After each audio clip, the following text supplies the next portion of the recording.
باللہ من الشیطان الرجیم بسم اللہ الرحمن الرحیم الحمدللہ رب العالمین اللہم صلی علی محمد وعلی آل محمد وبارک وسلم قال اللہ تعالی فی القرآن المجید والفرقان الحمید وَلَقَدْ ذَرَأْنَا لِجَهَنَّمَ كَثِيرًا مِنَ الْجِنِّ وَالْإِنسِ لَهُمْ قُلُوبٌ لَا يَفْقَهُونَ بِهَا صدق اللہ العلی العظیم اللہم صلی علی محمد وعلی آل محمد۔ حضرات السلام علیکم۔ حضرات ناظرین، کل میں نے آپ کی خدمت میں یہی آیت پڑھی تھی اور کل میری وہ پہلی تقریر تھی۔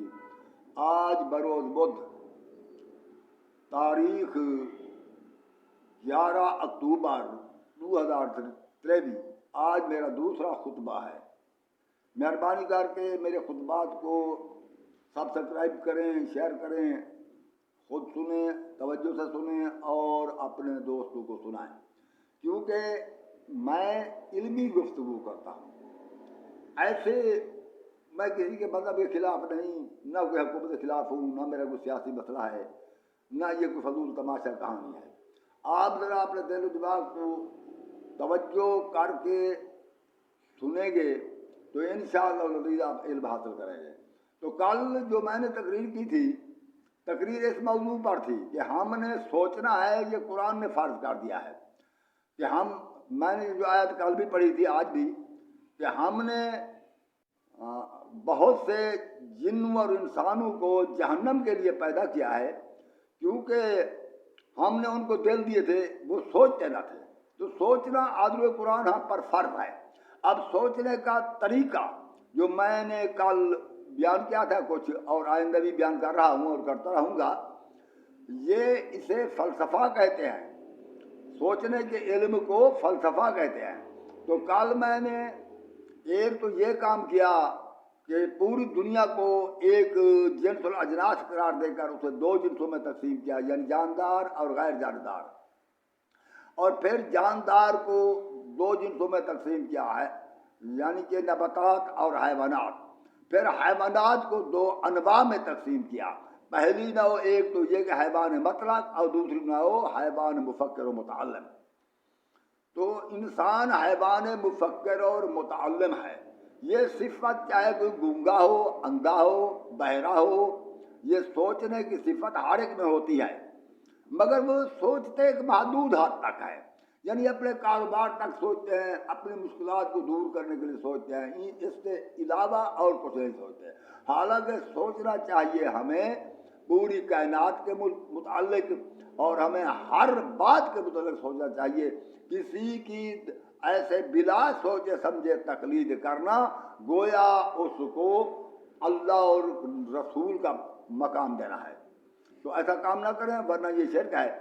تو کل تو میں نے یہ بیان کیا تھا، اور دوسری عدل منطق یہ بھی بیان کیا تھا کہ وہ جو ہوتا ہے جب دو فریقین میں اختلاف پیدا ہو جائے تو اس میں سے ایک بالکل ہی جھوٹا ہوتا ہے تو دوسرا بالکل لازمی سچا ہوتا ہے، یا یہ ہوتا ہے کہ دونوں جھوٹے ہوتے ہیں، کبھی دونوں سچے نہیں ہو سکتے۔ کل میں نے یہ عرض کیا تھا، یہ میں نے 5 مثالیں دے کر عقلی طور پر ثابت کر دیا تھا کہ دونوں کبھی سچے نہیں ہو سکتے، یا دونوں جھوٹے ہوتے ہیں، یا ان دو میں سے کوئی ایک سچا ہوتا ہے۔ یہ سب کل عقلی طور پر بحث تھی۔ آج اس عقل کے علاوہ ہم عدل قرآن کی روح سے میں یہ ثابت کرتا ہوں کہ جب دو فریقین میں اختلاف ہو تو اس معاملے میں قرآن کا فرمان کیا ہے۔ آپ تیسرا سپارہ شروع کریں، ابتدا سے۔ بسم اللہ الرحمن الرحیم۔ تلک الرسل فضلنا بعضهم على بعض منهم من کلم اللہ ورفع بعضهم درجات وآتینا عیسی ابن مریم البینات وأیدناه بروح القدس ولو شاء الله ما اقتتل الذین من بعد ما جاءتهم البینات ولكن اختلفوا فمنهم من آمن ومنهم من كفر ولو شاء الله ما اقتتلوا ولكن الله يفعل ما يريد۔ اللہ تعالیٰ یہ فرما رہے ہیں کہ ہم نے رسول بھیجے، اور ان رسولوں کو بعض پر فضیلت دی، یعنی کسی ایک کو دوسرے سے زیادہ فضیلت، زیادہ شان والا بنایا۔ اور ہم نے کسی کو تو کوئی تو ایسا تھا جس نے اللہ سے کلام کیا، اور ہم نے عیسیٰ ابن مریم کو روشن دلیلیں دے کر عطا فرمائی، اور اس کی روح القدس کے ذریعے مدد فرمائی۔ تو اس طرح رسول آتے رہے، رسول اپنی امت کی اصلاح کے لیے انہیں پیغام خدا پہنچاتے رہے۔ جب وہ لوگ ان رسولوں پر ایمان لے آئے، مسلمان ہو گئے، رسول اس دنیا سے چلے گئے، وفات پا گئے، تو اللہ فرما رہے ہیں کہ ان رسولوں کے بعد لوگوں نے اختلاف کیا، پھر آپس میں قتال کیا، جنگ کی، ایک دوسرے کو قتل کیا۔ وَلَوْ شَاءَ اللَّهُ، اور اگر اللہ چاہتا تو مَقْتَتَلَ الَّذِينَ، اگر اللہ چاہتا تو وہ ایک دوسرے کو قتل نہ کرتے۔ من بعد ما جاءتهم البینات، اور بعد اس کے کہ جب ان کے پاس روشن نشانیاں، روشن دلیلیں بھی آ چکی تھیں، پھر انہوں نے آپس میں اختلاف کیا اور ایک دوسرے کو قتل کیا۔ اللہ چاہتا تو وہ ایسا نہ کر سکتے تھے، مگر بات یہ ہے کہ وَلَكِنْ اخْتَلَفُوا، اور لیکن انہوں نے آپس میں اختلاف کیا۔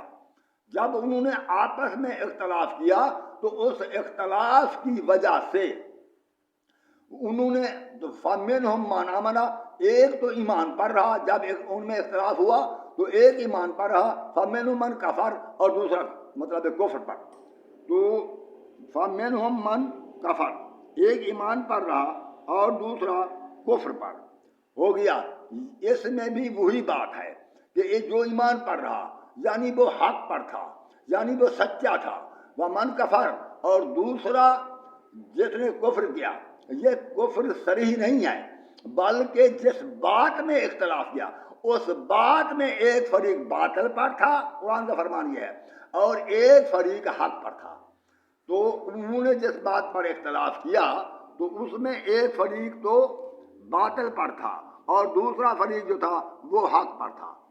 تو انہوں نے آپس میں اختلاف کیا، تو اس اختلاف کی بنا پر تو اللہ تعالیٰ یہ فرما رہے ہیں، تو اس میں بھی وہی بات ثابت ہوئی آذر قرآن کہ ایک حق پر ایک باطل پر، جو کل عقلی طور پر میں نے ثابت کیا قرآن مجید کی روح سے وہی بات ہے کہ وَلَوْ شَاءَ اللَّهُ، اللہ چاہتا مَقْتَتَلَ الَّذِينَ مِن بَعْدِ مَا جَاءَتْهُمُ الْبَيِّنَاتُ، کہ وہ آپس میں ایک دوسرے کو بعد نبیوں کے قتل نہ کرتے، کیونکہ ان کے پاس روشن دلیلیں آ چکی تھیں۔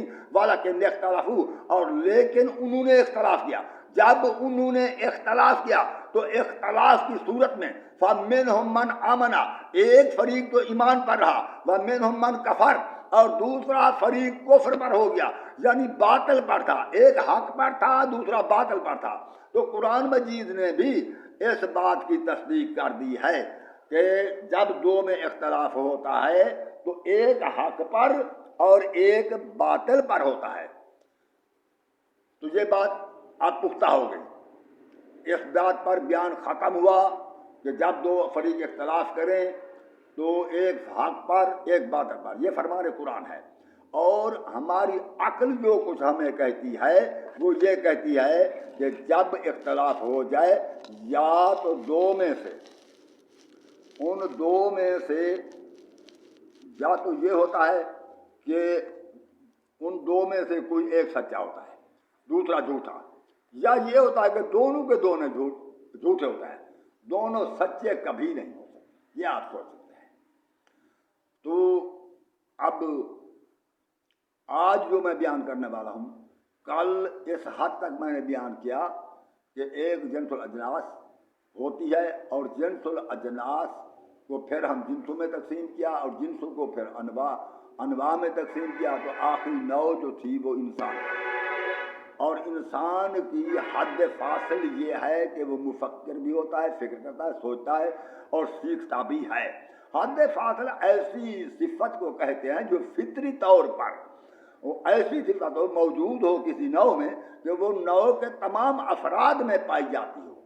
اگر کچھ فرد میں کوئی صفت ہو اور کسی فرد میں نہ ہو تو اسے صفت نہیں کہا جا سکتا، اسے حد فاصل نہیں کہا جا سکتا۔ حد فاصل وہ ہوتی ہے، وہ فطری صفت ہوتی ہے جو نو کے ہر افراد میں موجود ہو۔ امید ہے میری بات آپ سمجھ گئے ہوں گے ناظرین، میں کوشش تو کر رہا ہوں آپ کو سمجھانے کی۔ بہرحال پھر نو کی اقسام بھی ہوتی ہیں، ایک نو کی کئی قسمیں ہوتی ہیں۔ مثال طور پر انسان ایک نو ہے، اور یہ نو اس نو کی پھر قسمیں ہیں، اس نو کی پھر قسمیں ہیں۔ کیا قسمیں ہیں؟ وہ یہ کہ کوئی عالم ہے، کوئی طالب علم ہے، کوئی اندھا ہے، کوئی لنگڑا ہے، کوئی ڈاکو ہے، کوئی چور ہے، ایسی قسمیں ہوتی ہیں نا۔ مگر معلوم ہونا چاہیے کہ قسم جسے کہتے ہیں، قسم کی صفات یا تو حادثاتی ہوتی ہیں، کیونکہ لنگڑا جو ہے ہو سکتا ہے اس بیچارے کو اس کا ایکسیڈنٹ ہوا ہو تو وہ اس صورت میں اسے ٹانگ ٹوٹ جائے تو وہ لنگڑا ہو جاتا ہے، یہ فطری طور پر لنگڑا کوئی نہیں ہوتا۔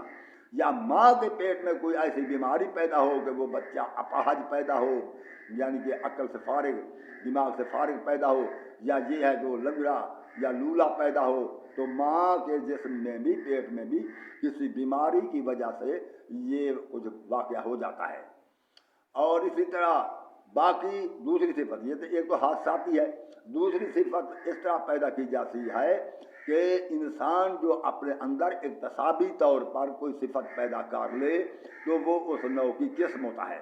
عالم بھی انسان کی قسم ہے، کیونکہ انسان نے، عالم نے اکتسابی طور پر کوشش کر کے علم حاصل کیا ہے، تو نوع انسانی سے وہ علیحدہ نوع شمار نہ ہوگی، کیونکہ یہ اس کی صفت اکتسابی ہے۔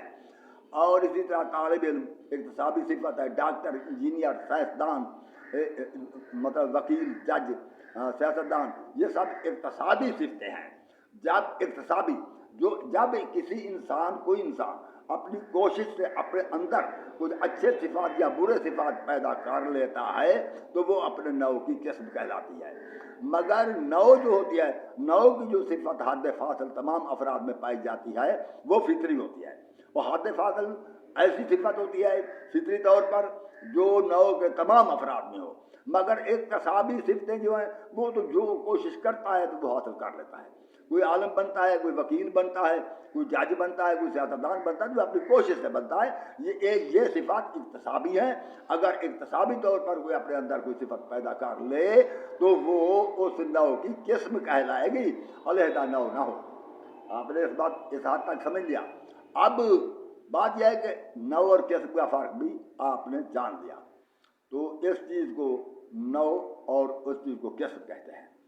نوع میں جو صفات ہوتی ہیں وہ فطری ہوتی ہیں، اور جو قسم میں صفات ہوتی ہیں وہ یا حادثاتی ہوتی ہیں یا اکتسابی ہوتی ہیں۔ اور ایک چیز اس کے علاوہ، نوع ایک خاصا ہوتا ہے، یعنی ایک تو حد فاصل ہے، ایسی صفات فطری جو ایک کچھ افراد کو اس کی جنس سے الگ جدا کریں، امتیاز بخشیں، تو وہ تو ہوتی ہیں صفات فطری، تو اسے حد فاصل بھی کہتے ہیں۔ اور دوسری ایک خاصا ہوتا ہے۔ خاصا ایسی چیز ہے کہ اگر ہو تو جس نوع کا وہ خاصا ہوتا ہے، اگر ہوتا ہے تو اسی نوع میں ہوتا ہے، نہیں ہوتا تو نہیں ہوتا، مگر بعض افراد میں نہیں ہوتا، بعض افراد میں ہوتا ہے، مگر ہوتا اسی نوع میں ہے، دوسری نوع میں یا اس کی جنس میں نہیں پایا جاتا۔ مثال کے طور پر میں مثال دیتا ہوں کہ ہنسنا انسان کا خاصا ہے، ہنستا انسان ہے، کبھی ہم نے بھینس کو، گائے کو، بھیڑ کو، بکری کو ہنستے نہیں دیکھا، اس لیے یہ ہنسنا جو ہے یہ نوع انسانی کا خاصا ہے، حد فاصل نہیں ہے۔ اب آپ کو نوع اور خاصا اور قسم کا مکمل طور پر علم ہو گیا ہوگا۔ اب انشاءاللہ العزیز ہم آگے چلتے ہیں، تو آپ ذرا توجہ فرمائیں۔ بات یہ ہے کہ ہم یہ شروع کرتے ہیں علم کو، یہ تو تھی منطق کی روح سے، اب ہم حکمت تجربی کی طرف جاتے ہیں۔ تو اس کا سب سے پہلے جو عنوان ہے علم۔ علم ایسی چیز ہے کہ اگر کسی کو کہا جائے کہ تو لا علم ہے، تو کچھ نہیں جانتا، وہ غصے میں آ جاتا ہے۔ یعنی کہ علم اور حکمت بہت اچھی چیزیں ہیں جو کوئی شخص اپنی اس سے محرومی کا لفظ برداشت نہیں کرتا۔ یہی برداشت نہ کرنا ہی سب سے بڑی غلطی ہے. کیونکہ جو شخص اپنے آپ کو لا علم سمجھے گا تو علم حاصل کرے گا. جو یہ سمجھے گا میں بہت کچھ جانتا ہوں بہت کچھ جانتا ہوں, وہ کبھی علم حاصل نہیں کر سکتا.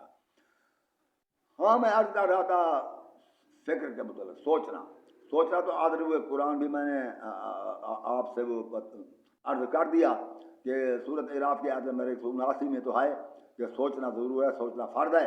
اور پھر میں نے تیسرے سے پار جو آیت پڑھی اس میں یہ ثابت کیا کہ دو اختلاف کرنے والوں میں سے ایک حق پر دوسرا باطل پر ہوتا ہے. اور عقل کی روح سے بھی میں نے ثابت کیا جب دو فریقین میں اختلاف ہو جائے تو اس وقت ایک سچا ہوتا ہے باقی جھوٹے.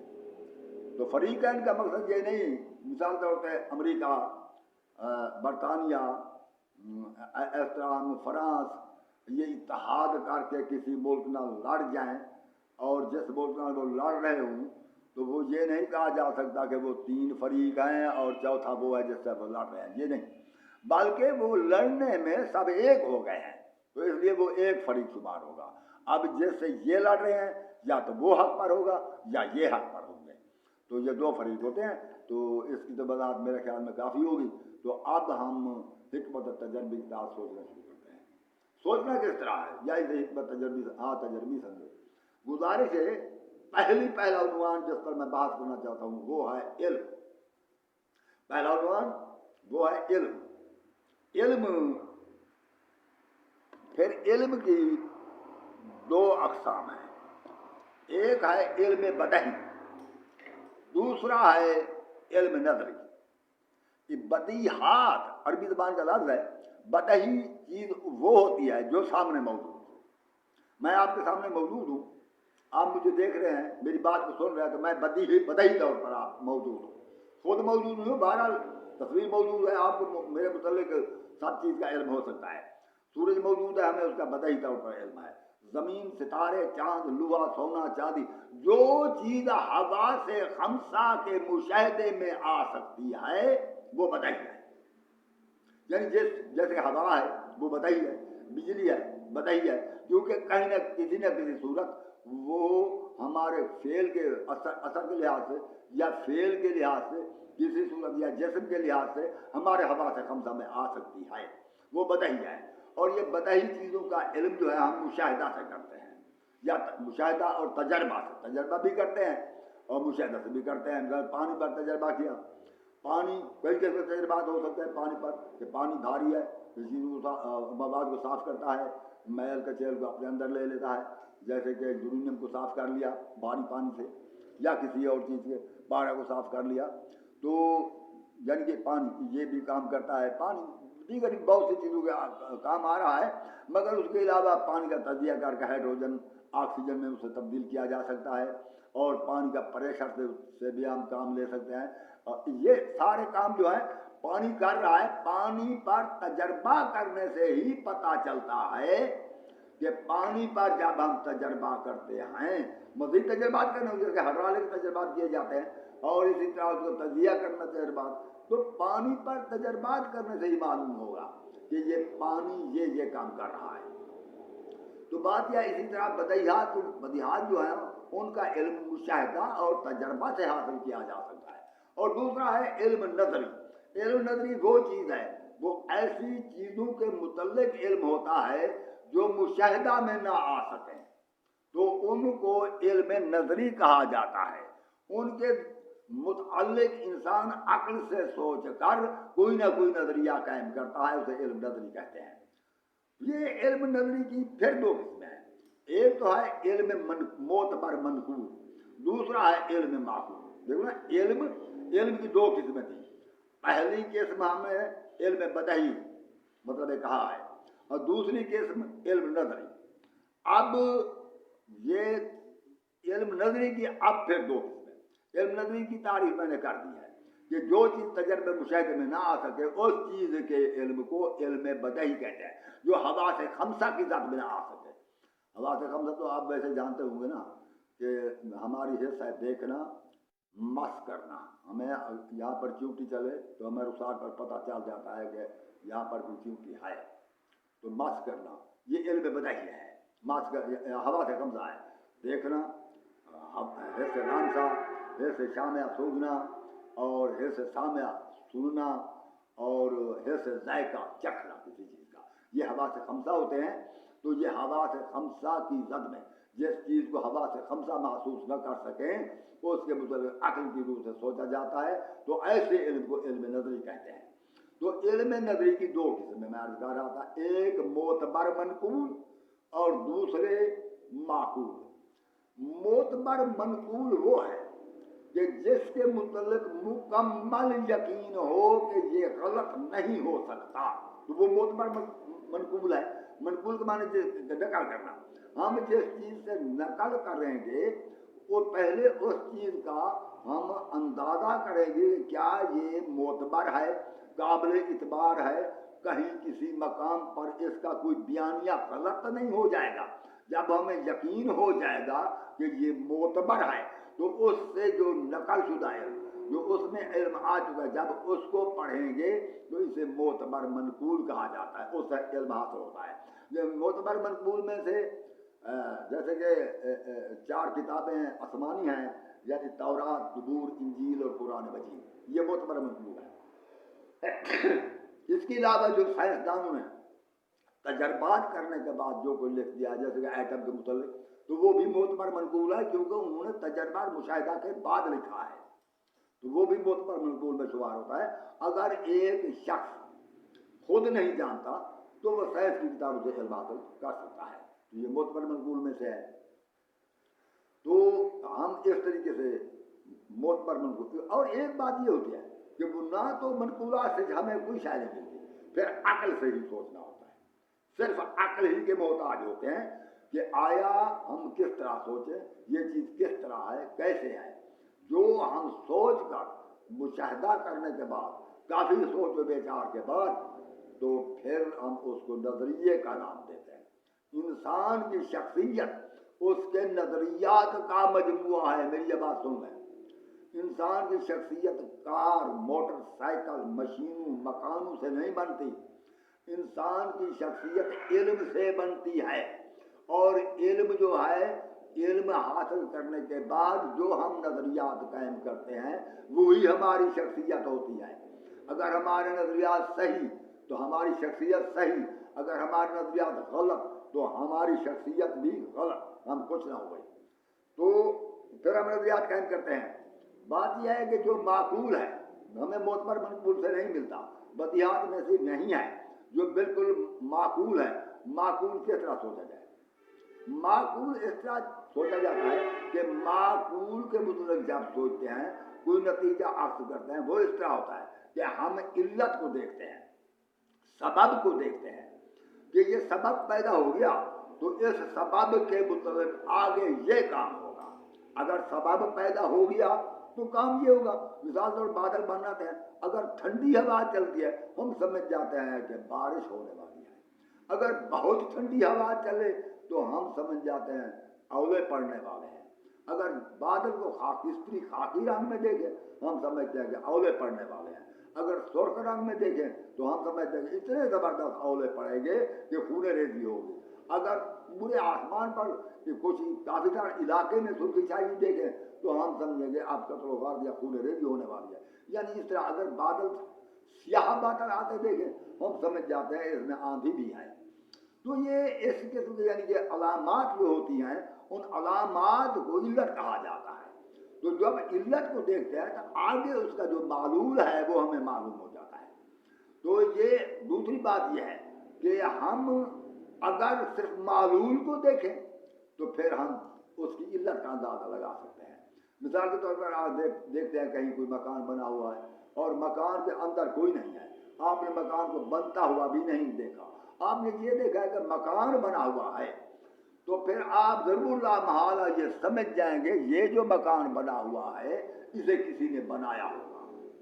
تو اسے کہتے ہیں معلول سے علت کی طرف جانا۔ علت سے معلول کی طرف رخ کرتے ہیں، معلول سے علت کی طرف رخ کر کے ہم سوچتے ہیں۔ ایک چیز معلوم ہے اور دوسری چیز کو ہم نامعلوم ہے اس کو معلوم کرتے ہیں۔ یہ حکمت تجربی کی بات کر رہا ہوں، یہ حکمت برہانی منطق کی بات نہیں کر رہا۔ حکمت تجربی ہوتی بھی دیکھنے سے ہے. تو ہم معلوم کرتے ہیں یہ مکان بنا ہوا ہے. ایک چیز معلوم ہے, ہمیں معلوم ہے یہ مکان بن گیا ہے. ہم یہ ضرور سوچ سکتے ہیں کہ اسے کسی نے بنایا ہوگا, اسے کسی نے بنایا ہوگا. تو معلول کو دیکھ کر علت کی طرف آتے ہیں, علت کو دیکھ کر معلول کی طرف آتے ہیں. تو اس طرح سے ہم معلومات کو حاصل کرتے ہیں. مگر سوال یہ ہے کہ بعض اوقات ہمیں غلط اطلاع دی جاتی ہے, اطلاع صحیح نہیں ہوتی. تو ہم اگر اس کو بلا سوچے سمجھے تسلیم کر لیں تو پھر تو وہی بات ہوگی نا کہ ہم بے وقوف ٹھہرے. بلا سوچے سمجھے ہم تسلیم نہیں کر سکتے, بلکہ جو شخص جو بات کر رہا ہے اگر وہ ممکنات سے بھی ہے اور وہ واقعہ ہو چکا ہے, وہ کہتا ہے وہ واقعہ ہو چکا ہے, تو ہم اس سے پوچھیں گے, ہم اس سے یہ معلوم کریں گے کہ کیا آپ اس کی کوئی دلیل پیش کر سکتے ہیں. اگر وہ کوئی دلیل پیش کرے تو ٹھیک ہے, اگر اس کے پاس کوئی دلیل نہ ہو تو پھر ہمیں خود سوچنا چاہیے کہ کیا اس کی کوئی دلیل ہو سکتی ہے. اگر ہمیں بھی دلیل معلوم نہ ہو, اس کو بھی دلیل معلوم نہ ہو, جب دلیل نہ بتائے تو بس پھر اس واقعہ کو نہ صحیح سمجھے نہ غلط سمجھے, کیونکہ غلط سمجھنے کے لیے بھی دلیل کی ضرورت ہے اور صحیح سمجھنے کے لیے بھی دلیل کی ضرورت ہے. اب میں عرض کروں کہ دلیل کیا ہے. دلیل وہ چیز ہے جو کسی چیز کے وجود یا عدم وجود کو ثابت کرے, جو کسی چیز کے مثبت یا منفی ہونے کو ثابت کرے, وہ چیز دلیل ہے. مگر ایک بات یاد رکھیں, دلیل کبھی محتاج دلیل نہیں ہوتی, دلیل کبھی محتاج دلیل نہیں ہوتی. جو دلیل پھر محتاج دلیل ہو وہ دلیل نہیں. جو دلیل پھر یعنی اس دلیل کی پرکھ کے لیے آیا یہ صحیح ہے یا غلط ہے, اس دلیل کی پرکھ کے لیے اگر پھر دلیل دینا پڑے تو وہ دلیل نہیں. تو اس لیے دلیل کے لیے پھر دلیل نہیں چاہیے, دلیل محتاج دلیل نہیں ہوتی. دلیل ایک دلیل کے معنی ثبوت کیا ہے. ہو سکتا ہے کوئی تھوڑا پڑھا لکھا ہو, شاید وہ دلیل کا مطلب نہ سمجھ سکے. دلیل کے معنی ثبوت کیا ہے. ثبوت ایسا ہونا چاہیے کہ پھر اس کی تصدیق کے لیے ثبوت کی ضرورت نہ پڑے, وہ دلیل ہے. اور دلیل ایک ایسی چیز ہے, ایسی روشنی ہے جس کے ذریعے ہم گمراہی کے اندھیروں میں اپنا رستہ تلاش کر سکتے ہیں, حقائق کو معلوم کر سکتے ہیں. دلیل ایک ایسا چراغ ہے جو روشنی دیتا ہے اور ہم اس کی روشنی میں حقائق کو تلاش کر سکتے ہیں. جس چراغ کو ڈھونڈنے کے لیے چراغ کی ضرورت ہو وہ چراغ نہیں. اس لیے جس دلیل کو سمجھنے کے لیے پھر دلیل کی ضرورت پڑے وہ دلیل نہیں.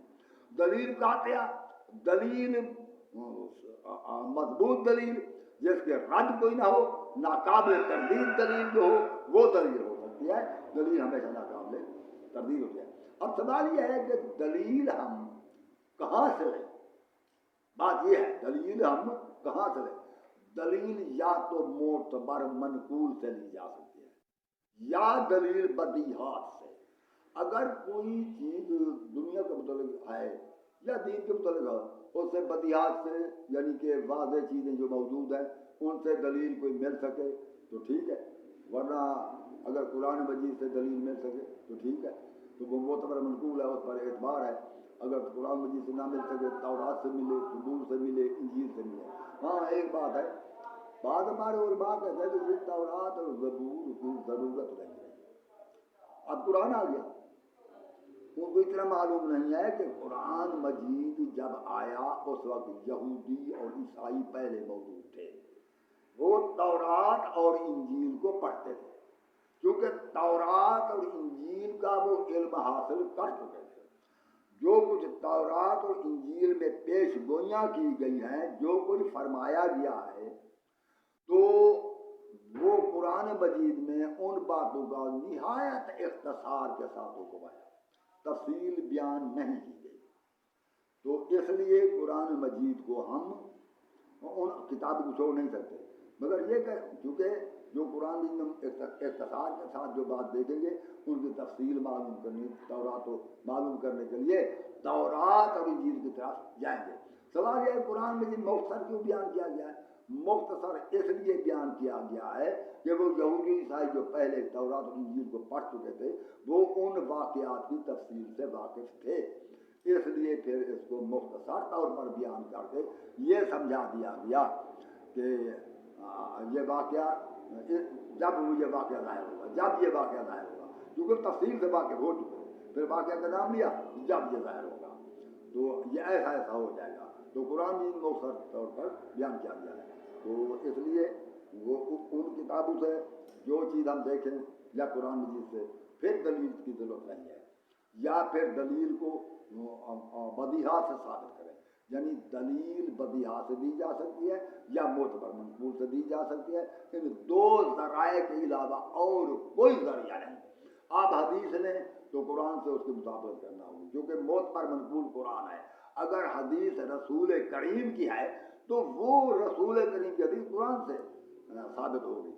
تو اس حد تک میں نے آج بیان کیا ہے، تو کیونکہ آئندہ انشاءاللہ العزیز کل انشاءاللہ تعالی پھر آپ کی خدمت میں حاضر ہوں گے، اس وقت اجازت چاہتے ہیں، اللہ حافظ، اللہ آپ کو سلامت رکھے، اللہ آپ کو خوش رکھے، السلام علیکم ورحمۃ اللہ وبرکاتہ۔